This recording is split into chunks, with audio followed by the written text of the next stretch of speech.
Hi friends, ఈరోజు మరో మంచి కథతో మీ ముందుకు వస్తుంది మన మాటే మంత్రం. కథ పేరు అల్లుడు దిద్దిన కాపురం. రచన విఎల్ఎన్ మూర్తి గారు. ఈ కథ నచ్చితే తప్పనిసరిగా ఒక లైక్ ఇవ్వండి. అలాగే ఈ కథ పైన మీ అమూల్యమైన అభిప్రాయాన్ని ఓ చిన్న కామెంట్ ద్వారా తెలియజేయండి. ఇక కథలోకి వెళ్దామా? అల్లుడు దిద్దిన సంసారం. బావా, లేస్తావా? తనని ఆక్రమించి నిద్రపోతున్న భర్తని నెమ్మదిగా తట్టి లేపింది నీలిమ. రోజు ఏవండి అని పిలిచే నువ్వు ఇప్పుడు బావా అని మధురంగా పిలుస్తుంటే నేను ఎలా లేవగలను నీలు? మగతగా అన్నాడు వేణుగోపాల్. ఇవాళ సెలవు రోజు కదా, రోజులానే మార్నింగ్ వాక్ చేసి కలిసి చక్కటి చిక్కటి ఫిల్టర్ కాఫీ తాగుతూ మాట్లాడుకొని ఇంటి పని చేసుకునేవాళ్ళం. ఇవాళేంటి ఉదయాన్నే మీ ఉబలాటం తీర్చుకొని ప్రశాంతంగా పడుకున్నారు? తప్పు నా మీద పెట్టుకునేళ్ళు. రోజులా నువ్వు నన్ను నిద్రలేపావా? నిజమే. ఆమెకే అప్పుడు గుర్తుకొచ్చింది. భర్తను నిద్రలేపుదామని వంగగానే జారిన పైట అతని మీద పడటంతో దాంతో అతను తన అందాలని అందిపుచ్చుకొని మీదకి లాక్కోవటం, తర్వాత అతని వశం అవటం, పరవశించటం అంతా గుర్తుకొచ్చి మహానుభావా, బావా కాదులేండి, ఇప్పుడు ఉదయం 10 దాటుతోంది, బోలెడు పనులున్నాయి, ఎలా లేవగలను నీలో? నీ పరిస్థితి చూస్తే ఇంకా మరోసారి అంటూ ఆమె కప్పుకున్న దుప్పటి ఒక్కసారిగా లాగేశాడు. నడుంమించి ఏ ఆచ్ఛాదన లేకుండా ఉందామె. హఠాత్ పరిమాణానికి తెలివి తెచ్చుకొని గుండెల మీద చేతులుంచుకొని ఒక్కసారి లేచి తన చీర లాక్కొని పక్క గదిలోకి పరిగెత్తింది. ఆమెను చూస్తూ చిన్నగా నవ్వుకుంటూ మళ్ళీ నిద్రలోకి జారుకున్నాడు అతను. 11 అవుతోంది. మంచి నిద్ర పట్టిందని అతన్ని మరి డిస్టర్బ్ చేయకుండా పనులు చేసుకుంటూ ఉండగా తల్లి దగ్గర నుంచి ఫోన్ వచ్చింది నీలిమకి. తల్లి వేదన ఫోన్లో వింటూ దాదాపు తల్లితో పావుగంట మాట్లాడింది. తర్వాత ఆమెకి ఒకలాంటి నిర్వేదం ఆవరించి స్తబ్దుగా ఉండిపోయింది. ఆ సమయంలో నిద్రలేచిన వేణుకి భార్య మూడ్ విచిత్రంగా అనిపించినా ఏమీ మాట్లాడలేదు. ఆమెనే గమనించసాగాడు. ఉదయం అంత సరదాగా రొమాన్స్ చేసి ఇప్పుడేదో మొక్కుబడిలా వంట చేయటం వడ్డించడంతో ఆగలేక ఆమెను కారణం అడిగాడు వేణు. మా అమ్మ మీద నాన్న చాలా చిరాకు పడుతున్నారట. అయిన దానికి కాని దానికి కోపం తెచ్చుకోవటం, చిరుపురులాడటం ఈ వయసులో అమ్మకి భారంగా అనిపించి నాకు చెప్పుకొని బాధపడుతోంది అంది. ఈ వయసు అంటే అత్తగారికి ఎంత వయసు? 60 ఏళ్ళా? వేళాకోళం వద్దు, 45 ఏళ్ళు. మా నాన్నకి 50 రాలేదు. అప్పుడే చాదస్తం పెరిగిపోతోంది. నాన్న మంచివారే. అమ్మకి నాన్నకి చిన్నప్పుడే పెళ్లి చేశారు. అక్క నేను ఇద్దరమే. చిన్న ఉద్యోగం చేసుకుంటూ చిన్న వసారా లాంటి ఇంట్లో మమ్మల్ని పెంచి పెద్ద చేశారు. అక్కకి పెళ్లి చేసి పంపారు. అక్క అత్తగారు కోరిన లాంఛనాలు తీర్చి జీవితాన్ని ఫణంగా పెట్టారు. అమ్మకి అచ్చటా ముచ్చటా లేదు. ఇంత చేసినా అక్క నుదుటను కుంకుమ లేకుండా చేసి బావగారు తన మానాన్నపై లోకానికి వెళ్ళిపోయారు. ఇప్పుడు అక్క పిల్లలిద్దరు అబ్బాయిల్ని నాన్న తన దగ్గర ఉంచుకొని చదివిస్తున్నారు. అక్కేమో తన అత్తగారి బాగోగులు చూస్తూ ఆ పల్లెటూరులో ఉండిపోయింది. మమ్మల్ని పెంచి మనుమల్ని పెంచుతూ జీవితంలో సుఖం అనేది లేకుండా పోయింది అమ్మా నాన్నలకి. మీ అంతట మీరు వచ్చి నన్ను పెళ్లి చేసుకోవడం వల్ల ఆ ఒక్క విషయంలో వాళ్ళకి కాస్త మనశ్శాంతి. నీలిమ చెప్పుకుంటూ పోతుంది. వేణుగోపాల్కి అన్నీ తెలుసు, కానీ ఏమీ మాట్లాడలేదు. ఆమె దుఃఖం అలా అయినా తగ్గుతుందేమో అనుకుని వింటున్నాడు. ఆమె స్వాగతం అంతా అయ్యాక నీలిమని అడిగాడు వేణు. రేపు మీ అమ్మా నాన్నల దగ్గరికి వెళ్దామా? మామగారిని చూసి చాలా రోజులయ్యింది. అక్కర్లేదు, వాళ్ళుండేదే ఇరుకిళ్ళు. పిల్లల అల్లరితో ఉన్న ఆ ఇంటిని పీకి పందిరి చేశారు. మనం వెళ్తే వాళ్ళకి మరింత ఇబ్బంది. పండగంటే ఎలాగూ తప్పదు, అప్పుడు వెళ్దాం. మనమేం చేయగలం ఇప్పుడు వెళ్ళి? మరింత ఇబ్బంది వాళ్ళకి టకీమని చెప్పిందామె. అది కాదు నీలు, అసలు మనసులు కలిస్తేనే పండగ. రేపే వెళ్దాం. నేను ఉక్రోషంలో ఉన్నప్పుడు ప్రకాష్ రాజ్ డైలాగులు కొట్టొద్దు. చిరాకు పడింది నీలిమ. ఆమె కోపాన్ని చిరాకుని చూసి అప్పటికి ఊరుకున్నాడు వేణు. మర్నాడు ఉదయాన్నే కారు కడుగుతూ చెప్పాడు. గంటలో రెడీ అవ్వు, అత్తగారింటికి వెళ్తున్నామని. నిజంగానేనా? అనుమానం వ్యక్తం చేసింది నీలిమ. నిజంగానే చెప్పాడతను. వేణు మాటల్లోని నిజాయితీ చూసి రాత్రికల్లా వచ్చేద్దాం. నేను రాత్రి ఉండనక్కడ. యుసీ ఇక్కడైతేనే మనకి ప్రైవసీ. మాటల్లో కళ్ళల్లో ఒళ్ళంతా కొంటెదనం వేణులో. మీరు మీ యావ ఎప్పుడు చూడు అదే ధ్యాస. మురిపంతో నీలిమ నవ్వింది. సడన్గా రెండో కూతురు అల్లుడు రావడంతో నీలిమ తల్లి తండ్రి ఎంతో సంతోషించారు. వేణు అత్తామామగార్లని, ఆ ఇంటిని, వదినగారి పిల్లల అల్లరిని మౌనంగా గమనిస్తున్నాడు. పెళ్ళైన 2 ఏళ్లలో 3ఓసారి వచ్చాడు అత్తారింటికి అతను. అప్పటికీ ఇప్పటికీ మామగారు పరంధామయ్యలో వయోభారం టన్నుల్లో పెరిగినట్లు గమనించాడు. పరిస్థితులకి మనిషి ఎప్పుడూ బానిసే. అందులోనూ ఆర్థికంగా ఎదురయ్యే సమస్యలకి మనిషి తొందరగా బక్కచిక్కిపోతాడు. అలాగే కొన్ని ఇష్టాలకి, సౌఖ్యాలకి మనిషి దూరం అవడం వల్ల మనశ్శాంతిని కోల్పోతాడు. బహుశా వాటి గురించి ఆలోచిస్తూ ముసలితనాన్ని నెత్తిమీద వేసుకుంటాడేమో. అందుకు నిలువెత్తు ఉదాహరణగా అత్తమామల్ని చూశాడు వేణు. ఇంట్లోని ప్రతిమూల విధిని ఎదిరించలేని దైన్యస్థితి, అదో రకమైన స్తబ్దత, నిర్లిప్తత ప్రతిఫలిస్తోంది. అతి చిన్న ఇంట్లో ఉన్నంతలో అల్లుడిని బాగానే చూసుకున్న కూతురు అంత హఠాత్తుగా రావటం అంతుపట్టలేదు. నీలిమ తల్లి అన్నపూర్ణకి పెరట్లోకి తీసుకువెళ్ళి అదే విషయం అడిగింది. తనకు తెలియదని, భర్త ఉన్నపాటును బయలుదేరదీశాడని చెప్పింది నీలిమ. కూతురు సంతోషంగా ఉండడం అన్నపూర్ణమ్మ గమనిస్తే తల్లి కళ్ళల్లో నిస్తేజం చూసి బాధపడింది నీలిమ. ఇద్దరూ ఇంట్లోకి వచ్చేసరికి వేణు మామగారితో అంటున్నాడు, నాకు ఓ 4 రోజులు సెలవులు వస్తున్నాయి. అందుకే మీ ఇద్దరిని మా ఇంటికి పిలవడానికే వచ్చాను. మీకు సెలవులు సరే వేణు, పిల్లలకి సెలవులు లేవు, పైగా పరీక్షలు కూడా. అవుననుకోండి, మీ పెద్దమ్మాయిని ఇక్కడికి తీసుకువచ్చి వీళ్ళకి సాయంగా పెట్టి మీరిద్దరూ మా ఇంటికి రండి. అత్తగారిని వదిలి కూతురు రాదేమో వేణు. నేనెప్పుడూ మిమ్మల్ని ఏమీ అడగలేదు. మీరిద్దరూ వస్తున్నారు అంతే, గట్టిగా చెప్పండి వదిన గారికి, ఆవిడ వింటారు. కూల్గా అన్న వేణు మాటల్లో షార్ప్నెస్ అక్కడున్న ముగ్గురికి కనపడింది. సరే వేణు, భారంగా చెప్పాడు పరంధామయ్య. సరిగ్గా వారంలో సెలవులు వస్తున్నాయి. నేను నీలిమ కారులో వదిన గారి ఇంటికెళ్ళి ఆమెను ఇక్కడికి తీసుకొస్తాం. మీ ఇద్దరిని మాతో మా ఊరు తీసుకువెళ్తున్నాం. ప్లాన్ చెప్పేశాడు వేణు. ఆ మాటల్లో పెద్ద కూతుర్ని మీరే ఈలోగా ఒప్పించాల్సి ఉంటుందనే విషయం ఖరాఖండీగా చెప్తున్నట్లే ఉంది. నీలిమకి ఏమీ అర్థం కావటం లేదు. ఇంకా అయోమయంగా ఉండగానే నీలిమని బయలుదేరదీశాడు వేణు. కారు బయలుదేరగానే నీలిమ వేణుతో మొదటగా మాట్లాడిన మాట, మీకు 4 రోజులు సెలవులా? ఎప్పుడు అని. అన్ని రోజులు సెలవులు ఎక్కడా, నేను పెడుతున్నా, రోడ్డు మీద దృష్టి సారిస్తూ చెప్పాడు వేణు.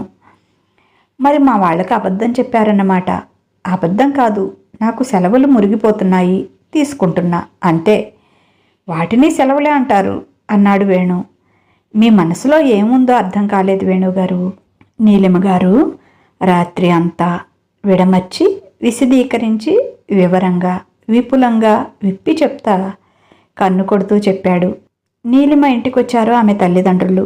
కుశల ప్రశ్నలయ్యాక తామిద్దరం క్యాంపు వెళ్ళాలని, దొంగతనాలు ఎక్కువయ్యాయని, ఇంటి దగ్గర ఎవరో ఒకరు ఉండాలని, అందుకే రమ్మన్నానని క్లియర్గా క్లుప్తంగా చెప్పేశాడు వేణు. సాయంత్రం తల్లిని తనతో పాటు బ్యూటీ పార్లర్కి తీసుకెళ్ళింది నీలిమ. ఇప్పుడు అవన్నీ అవసరమా అనే తల్లిని అస్సలు పట్టించుకోకుండా తల్లిని బ్యూటీషియన్కి అప్పచెప్పింది. కాసేపటికి అన్నపూర్ణమ్మ వయసుని దాదాపు 10 ఏళ్లు తగ్గించిందా అన్నట్లు తయారు చేసింది బ్యూటీషియన్. అద్దంలో తనను తాను చూసుకుంటూ సిగ్గుల మొగ్గయ్యింది అన్నపూర్ణమ్మ. ఇంటికొచ్చిన ఆమెను చూసి ఆశ్చర్యపోయాడు పరంధామయ్య. మిమ్మల్ని కుర్రాడిలా చేస్తాను చూడండి అంటూ ఆయన్ని సెలూన్కి తీసుకెళ్లాడు వేణు. సిటీలో సెలూన్ ఇలా ఉంటుందా అని ఆశ్చర్యం నుంచి తేరుకునే లోపే ఆయన వయసుని తగ్గేటట్లు చేసిందా సెలూన్. మర్నాడు ఉదయం తొందరగా లేచి ఇల్లంతా కడిగి సాంబ్రాణి పొగ దట్టంగా వేసింది నీలిమ. వేణు బట్టలు సూట్ కేసుల్లో సర్దేశాడు. టిఫిన్ చేసి క్యాంప్కి బయలుదేరారు నీలిమ వేణు. వాళ్ళకి జాగ్రత్తలు చెప్పి ఇంట్లోకి వచ్చారు పరంధామయ్య అన్నపూర్ణమ్మ. సోఫా పందిరి పానుపయ్యింది. ఎప్పుడెప్పుడో దాగిన ఆత్రం వారి శృంగార పూజకి గోత్రమయ్యింది. కొన్నేళ్ల కిందట అదిమి పెట్టిన భావావేశం అదుపు తప్పింది. వలువలు కాలువల గట్టు తప్పినట్లు పట్టు తప్పాయి. శృంగారం ఉరకలెత్తింది. అమృతాన్ని పంచేసుకుంటున్నారు. కాలం వీస్తుపోతూ అతి నెమ్మదిగా సాగింది. అంతవరకు మోయలేని హాయిగా ఉన్న అతను బరువుగా ఉన్నాడని ఆమెకు తెలిసింది. ఎంత శ్రమ పడ్డాడో అతనికి తెలిసొచ్చింది. ఒకరినొకరు అలా పూర్తిగా ఆర్తిగా చూసుకొని ఎన్నేళ్లయ్యిందో. ఆమెలో ఎక్కడ లేని సిగ్గు, అతనిలో ఎప్పుడూ చూడని ఒకలాంటి గర్వం. ఆమె సిగ్గు చూసి అతను లేవబోతుంటే గాజుల గలగలలతో హస్తద్వయం మళ్ళీ అతగాడి శరీరాన్ని చుట్టేసింది. తన శరీరాన్ని చూసే అవకాశం ఆమె ఇవ్వలేదు. దాంతో అతను ఆమె పెదాల్లోని అమృతాన్ని మళ్ళీ అందుకున్నాడు. 3 రోజుల ఏకాంతం వాళ్ళిద్దరినీ అతి సన్నిహితులుగా చేసింది. మనసులో గూడు కట్టుకున్న బంధనాలు తెగిపోయాయి. పెళ్లి తర్వాత తూతూ మంత్రంలా సాగిన వారి శోభనం కన్నా ఈ 3 రాత్రులే వాళ్ళకి జీవితంలో మాధుర్యం చవి చూశాయి. అనుభవం రంగరించిన అనుభూతులతో వారి హృదయాలు సరికొత్త జీవన మార్గాన్ని అన్వేషిస్తూనే ఉన్నాయి. 4వ రోజు తన మీదకి దండయాత్రకి వస్తున్న భర్తతో, ఇక నా వల్ల కాదు, ఇల్లు సర్దాలి. ఈ 3 రోజులు పని పాట లేక అద్దం లాంటి అమ్మాయి ఇంటిని అస్సలు పట్టించుకోలేదు. అమ్మాయి అల్లుడు ఇవాళ వచ్చేస్తారు. ఒంటిని పట్టించుకున్నా కదా, అది చాలదా? ఆమెని దగ్గరికి తీసుకుంటూ అన్నాడతడు. ఇదే వద్దనేది. బయటికి వెళ్ళి సరుకులు తీసుకురండి. మినపసున్ని చెగోడీలు చేస్తా. అతన్ని సుతారంగా నెడుతూ అంది. ఈ 3 రోజులు అవే కదా నే చూసింది అన్నాడు ఆమె నడుం మీద మడతలు చూస్తూ. ఇక చాలు, వెళ్ళండి అంటూ బయటికి తోసింది అతన్ని కించిత్ గర్వంతో. బజార్లో నడుస్తున్న పరంధామయ్యకి ఓ పెద్ద హోటల్ ముందు అల్లుడి కారు కనబడింది. అతనికి బాగా గుర్తు. అల్లుడి కారు వెనుక అద్దం మీద నీలిమ అని రాసి ఉంటుంది. అది కూడా చూశాడతను. తన కూతురి కాపురం బుగ్గవుతుందా అనిపించింది. సాయంత్రం కూతురు అల్లుడు వచ్చే వరకు అన్యమనస్కంగా ఉన్నాడు. అన్నపూర్ణమ్మ ముఖంలో అదో రకమైన ఆనందం, సరికొత్త స్త్రీత్వం కనపడింది నీలిమకి. తాను తన భర్త చేసిన పని తల్లిదండ్రులకి సంతృప్తినిచ్చిందని అర్థమైంది. వేణు అర్జెంటు పని ఉందని బయటికి వెళ్లడంతో నీలిమను పిలిచాడు పరంధామయ్య. నీలు, నువ్వు మీ ఆయన కలిసి క్యాంప్కి వెళ్ళారా అని అడిగాడు. కలిసే వెళ్ళాం నానా. ఏం కలిసే వెళ్ళావా అని అడుగుతున్నా. అదే చెప్తున్నా, కలిసే. లేదు, నువ్వు అబద్ధం చెప్తున్నావు. నిన్ను వదిలి మీ ఆయన ఎక్కడెక్కడో తిరుగుతున్నాడు. లేదు నాన్న, మేమిద్దరం భీమిలి వెళ్ళాం. ఇప్పుడు అక్కడి నుంచే వస్తున్నాం. ఈ 3 రోజులు పడిన ఆనందం ఈ ఒక్క ముక్కతో ఆవిరైందమ్మా, బాధగా చెప్పాడు తండ్రి. పక్కనే ఉన్న అన్నపూర్ణమ్మకి అసలు అర్థం కాలేదు. ఇది అబద్ధం చెప్తోంది. పెద్ద కూతురి జీవితం ఒకలా, ఈ చిన్న కూతురి జీవితం ఇంకోలా నాశనమయ్యాయి. దీనిని వదిలేసి చిన్నల్లుడు ఈ ఊళ్ళోనే ఓ హోటల్లో ఉన్నాడు. నేను కళ్ళారా చూశాను. అవునా, నిజం చెప్పవే? అన్నపూర్ణమ్మలో ఆందోళన. అదేం చెప్తుంది? జీవితం నాశనమైందనా? 3 రోజుల ఆనందం ఒక్క క్షణంలో ఆవిరయ్యింది. ఇన్నాళ్ల ఆనందం ఒక్క పెట్టున పోయిందన్న ఆవేదన అతని మాటల్లో కనిపిస్తోంది. ఏమన్నారు నాన్న? మళ్ళీ చెప్పండి. ఒక్క క్షణంలో ఆవిరయ్యింది. అది కాదు, అంతకుముందు మాట. 3 రోజుల ఆనందం వెటకారంతో అన్నాడు పరంధామయ్య. ఎస్, అందుకోసమే ఆయన ఈ ఊళ్ళోనే నాతో పాటు హోటల్లో ఉన్నారు నాన్న. ఒక్క క్షణం నిశ్శబ్దం. నీలిమ మాటకి వాళ్ళిద్దరూ శిలాప్రతిమలే అయ్యారు. అవును నాన్న. అమ్మ అప్పుడప్పుడు ఫోన్ చేసి నాన్న అనవసరంగా చిరాకు పడుతున్నారు, కోపం తెచ్చుకుంటున్నారు అని చెప్తుంటే నేను ఆయనకి చెప్పేదాన్ని. మొన్నెందుకో ఆయన ఆ విషయం మీద సీరియస్గా ఆలోచించారు. 4 రోజుల క్రితం అమ్మ ఫోన్లో చాలా బాధపడింది. అది నా ద్వారా ఆయనకి తెలిసింది. ఆ రోజు రాత్రి నాతో వివరంగా చెప్పారు. అలా చేసి చూద్దామని. ముందు నేను ఒప్పుకోకపోయినా నచ్చ చెప్పారు. ఆ మర్నాడు మీ ఇంటికొచ్చాం. వారం తర్వాత ఇక్కడికి మిమ్మల్ని రమ్మన్నారు. ఈ వారంలో ఇల్లును అందంగా అలంకరించారు. సాంబ్రాణి ధూపం వేయమనేవారు. ఇంట్లో ఓ ఆహ్లాదకరమైన వాతావరణం ఉండాలని చెప్పారు. మీరు మా మంచం మీద పడుకోరని పక్క గదిలో కొత్త మంచం పరుపు తెప్పించారు. మీకు ఏకాంతాన్ని కల్పించడం కోసం ఆయన నన్ను ఇక్కడి నుంచి హోటల్కి తీసుకెళ్లారు నాన్న. మీకు పెళ్ళైన తర్వాత ఏ రోజైనా హాయిగా ఆనందంగా ఉన్నారా? అమ్మతో సినిమాకో షికారుకో వెళ్ళారా? కనీసం ఇద్దరూ కలిసి ఒక్కసారైనా షాపింగ్ చేశారా? అన్ని ఆనందాలు చంపుకొని మా కోసం కొన్నాళ్ళు, మనుమల కోసం కొన్నాళ్ళు, ఇలా జీవితాన్ని సాదాసీదాగా జీవోత్సవాల్లా బ్రతికేశారు. మీ జీవితాంతం ఏ సుఖము సంతోషము లేకుండా ఎలా బ్రతికేస్తున్నారు? అమ్మా, ఇలా ఏ అమ్మాయి అనదు. సిగ్గు శరము లేదా అని అనేయకు. ఇలాంటి వాళ్ళు ఉంటే మాలాంటి వాళ్ళ జీవితాలు బాగుపడతాయి కదా అని కూడా అనుకో. జీవితం అంటే కేవలం శరీరాల కలయిక అని చెప్పటం లేదమ్మా. మనసులతో పాటు శారీరకంగా ఆనందం కూడా ముఖ్యమే కదా. ఇంకా ఎన్నాళ్ళు ఆనందించగలరు? మరో 4-5 సంవత్సరాలు. ఇప్పుడు అల్లుడు గారి దగ్గర ఎలా మొహం ఎత్తుకొని తిరగగలం? ఓహో, మరి మాకు పెళ్ళిళ్ళు చేశాక శోభనం కోసం, ఓ ఇల్లు కోసం, అక్కడ మా ఏకాంతం కోసం ఎన్ని వీధులు తిరిగారు మీరిద్దరూ? అప్పుడు మీ అల్లుడు తలెత్తుకు తిరగలేదా? అది వేరు, ఇది వేరు. జీవితంలో ఇంత వయసు వరకు సుఖపడాలి అని ఎక్కడా రాసిపెట్టలేదమ్మా. జీవితంలో సుఖము, సంతోషము, దుఃఖము, కష్టము, నష్టము అన్నీ ఉంటాయి. మీ లైఫ్లో సుఖము, సంతోషము తప్ప అన్నీ ఉన్నాయి. వాటిని మీకు అందించాలనే మీ అల్లుడు గారు అబద్ధం ఆడారు, అంతే.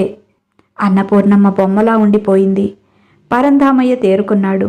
మామగారంటే కానుకలు ఇచ్చేవాడు మాత్రమే అనుకునే రోజుల్లో మామగారు ఓ మనిషి అని గ్రహించిన అల్లుడు నిజంగా దేవుడే. నీలు నా జీవితంలో ఏకాంతం, ఆనందం, సంతోషం, గర్వం ఇలా ఎన్నో ఈ 3 రోజుల్లో సంపాదించుకున్నాను.